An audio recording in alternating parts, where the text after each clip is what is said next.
கர்த்தரின் பிரசனாமத்துக்கு ஸ்தோத்திரம். தேவனுடைய வார்த்தையானது ஜீவனும் வல்லமையும் உள்ளது. எபிரேயர் 4:12. ஆமாம், இந்த வார்த்தைக்காக சொல்கிறோம். பிரியமானவர்களே, தேவனுடைய வார்த்தையானது ஜீவனுள்ளதாக இருக்கிறது, உயிர் உள்ளதாக இருக்கிறது.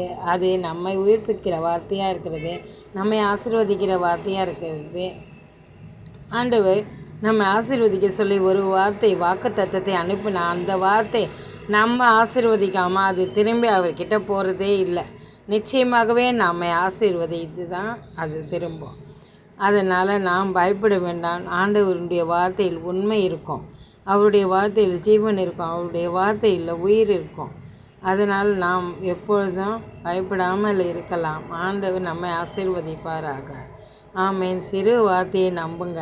அந்த வார்த்தை உங்கள் வாழ்க்கையில் ஜீவனுள்ள வார்த்தையாக கிரியை செய்யும். அதற்காக சோத்திரம். நன்றி. ஆண்டவர் அப்படியே செய்ததுக்காக சோத்திரம்.